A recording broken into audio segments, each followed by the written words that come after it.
그 유재수 전 부시장 관련 사건 얘기해보고 왜 이것들이 권력형 게이트인지 얘기해보도록 하겠습니다. 유재수 전 부산시 경제부시장에 대한 청와대 특별감찰반의 감찰이 시작된 2017년 10월. 당시 민정수석이었던 조국 전 법무부 장관은 유 전 부시장의 휴대전화에 대한 디지털 포렌식을 직접 지시한 것으로 전해집니다. 하지만 포렌식 지시가 있은 지 2달 만에 감찰은 돌연 중단됐습니다. 첩보를 조사를 한 결과 그 비첩보 자체에 대해서는 근거가 약하다고 보았습니다. 여기에 대해 박형철 반부패 비서관은 최근 검찰 조사에서 조 전 장관이 주변에서 전화가 너무 많이 온다며 감찰 중단을 지시했다는 취지로 진술한 것으로 알려졌습니다. 조 전 장관에 대한 조사가 불가피할 것이란 전망이 나오는 이유입니다.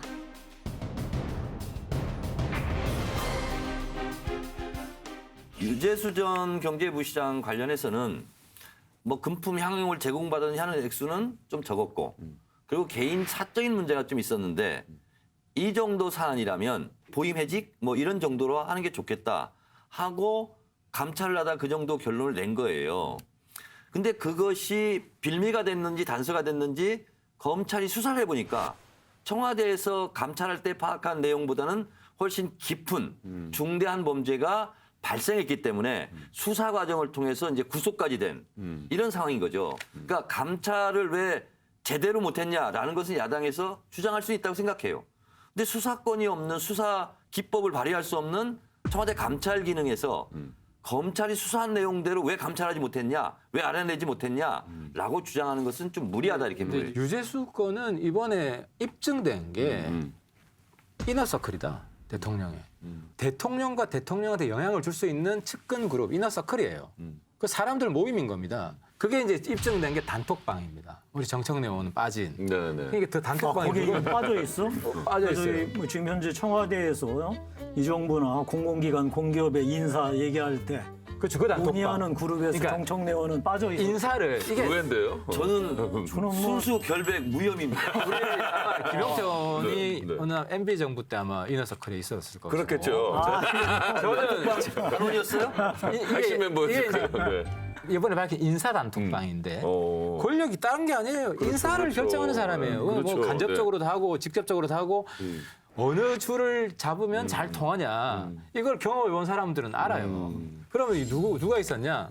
대통령하고 지금 제일 가까운 사람이 누구냐 하면 비서실장보다 더 가까울 거예요. 그 상황실장. 윤건영. 윤건영. 그 문재인 대통령이 국회의원일 때도 왕보좌관이었죠. 사무실에. 그다음에 김경수. 이 단톡방의 네네. 주인공. 그리고 실무를 하는 천경득인가 이건 총무비서관. 총무하고 인사를 하는 선임 행정관. 그 방에 유재수가 있는 겁니다. 네. 그러면 실무를 하는 그 천경득이라는 선임 행정관이 유재수한테 금융 쪽에 인사를 해야 되는데 추천을 해달라고 하는 겁니다. 그러면 이 모양이 나오는데요. 네. 이 정청래 의원도 잘 알지만 이 몰라요, 저는. 86그룹 이거는 잘 압니다. 86그룹이 경제 금융 잘 몰라요. 아 예. 정치는 잘 아는데 네네. 이 제가 볼 때는 유재수 부시장이라고 할게요. 부산시 부시장이었으니까 금융 경제를 잘 알기 때문에 알고 네. 86그룹들하고 잘 어울리니까 부족한 부분을 딱 채워준 거죠. 끄덕끄덕 하잖아요 지금 인사나 이런 거 있으면은 추진하는 거예요. 추천해달라고 네, 네. 편하게. 시인입니다. 문청 출신 시인. 그러니까 이 적어도 금융 경제 라인의 인사의 비선. 왜냐하면 정식 라인은 아니잖아요. 네네네네. 자, 그러니까 그 사람을 살리려고 조국 민정수석한테 여러 군데서 전화를 한 거죠. 저는 유재수 이분하고 아주 개인적으로 잘 압니다. 네. 개인적으로. 제가 정무위를 12년이나 했기 때문에 네네. 사실 유재수 이 국장이 처음에 이제 고창 과장 때부터 계속해서 잘 알고 있고 뭐 이 금융정책 관련해서 그 국회의원들한테 설명할 때 아주 똑부러지게 네. 잘했던 네, 실력 있는 사람으로 제가 알고 있고 기억하고 있습니다. 이 금융위의 엘리트의 자존심이라는 게 어느 정도냐면 프라이드가 이분들은 기본적으로 은행장조차도 과장급에서 만나는 사람들이에요. 그러니까 이 자기들이 대한민국 금융정책을 총괄하는 최고 엘리트들이기 때문에 그런데 유재수 이 사람이 저지른 비리들 보면 조그만 무슨 사모펀드 운용사 회사 이런 데서 무슨 뭐 자기 모든 편의 제공받고 자기 동생, 자기 아들 뭐 인턴 넣어주고 월급 받게 해줬다는 거 아니에요. 유재수라는 사람이 이런 품위 없는 행동. 그러니까 이거는 사실 금융위 차원에서는 진짜 품위 없는 행동이 당연히 범죄지만. 근데 이런 문제를 조국 민정수석실에서 체크하고 완전히 다 털어서 포렌식까지 해서 사실 이런 사람을 쳐냈어야죠. 근데 그렇게 작정하고 있었는데 이것을 나중에 무마시키고 그냥 금융위에 넘겼다. 금융위에서는 사실 이런 거 비리 드러나면 금융위 자체에서 영원히 발 못 붙여요. 다 알죠. 자, 여기에 또 등장하는 사람이 누구냐. 그 당시 금융위 부위원장이에요. 사실 금융위 부위원장은 금융위원장보다 더 윗선이라고 다 시중에 모든 금융권에 알고 있었거든요. 이 사람이 판단해서 문제 없다라고 3개월 만에 그냥 정리해서 끝낸 거죠.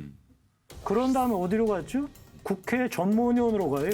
여당의 국회 전문위원이라는 거는 사실 금융위 전체를 대변하기도 하고 국회 집권 여당의 입장을 금융위한테 전달하는 매우 요직 중에 요직이거든요.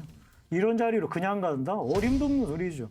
자, 그러면 유재수라는 사람이 과연 이 금융위 내에서도 살아남고 영전하는 거. 결국 하태경 의원이 얘기하신 대로 그야말로 인사를 결정하는 이너서클의 이너서클이었다. 자, 이런 사람을 살리려고 하면 누가 나섰겠느냐? 저는 그것이 알고 싶고 그것이 게이트의 그 누구. 근데 그 사람한테 묻고 싶습니다. 아까 정 의원이 이야기한 가벼운 비위가 아닌 게요. 그 뇌물로 따지면 1,000만 원이 징역 1년입니다. 1억이면 징역 10년 구형을 받습니다. 네. 실제로 5, 6년 정도 떨어집니다. 제가 아는 한 분이 네. 뇌물 액수가 5, 6천 정도 됐는데 5년 실형 받았어요. 예. 그만큼 센 건데 그리고 금융위 자체 내규로는 자체 규정으로는 100만 원이면 아웃입니다. 해임입니다. 왜냐하면 금융 다루는 곳이기 때문에 조금만이라도 그 대접을 받는다거나 하면 큰 규모의 대가가 나갈 수 있잖아요. 그래서 굉장히 이런 비위에 대해서 엄격한 곳이에요. 징계를 했어야 되는 사건인데. 그러니까 발도 못 붙여요. 이런 종류의 이런 액수나 이런 저도 말 좀 행태들. 합시다. 두 사람 막 거의 뭐 그러는데 자, 제가 분명히 말씀드리는데 네. 유재수 전 부시장 같은 경우는 비리 혐의가 있어 보여요. 그리고 검찰에 구속이 됐어요. 네. 저는 그런 비위 사실 의혹이 있는 사람을 옹호하고 변호할 생각이 전혀 없어요. 문제는 이분이 뭐 인사권을 좌지우지했던 이너서클이다. 그 정도 급은 저는 아니다라고 보는 거고 친분은 있을 수 있죠. 노무현 대통령 때부터 뭐 청와대 근무했다는 얘기도 있고 그러니까 주변 인사들하고 뭐 이렇게 친분 관계는 있을 수 있죠.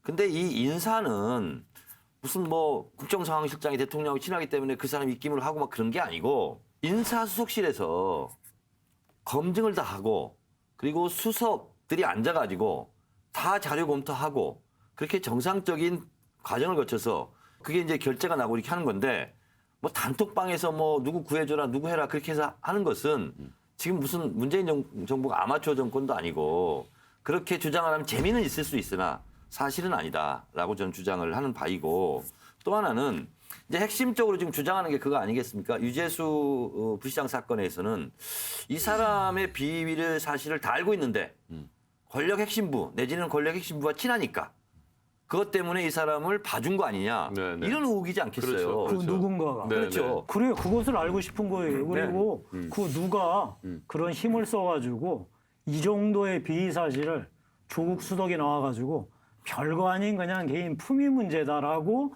이렇게 축소해서 말하게끔 그 만든 상황 그게 누구냐니까. 그러니까 유재수 시장이 지금 검찰에 구속돼 있잖아요. 네네. 그러니까 구속까지 됐으면 수사 과정에서 이런 것도 다 들여다봤을 거 아닙니까? 조국 수석이나 아니면 민정비서관 뭐 반부패 비서관이 감찰 무마했다는 것도 또 하나의 비위 사건일 수 있잖아요.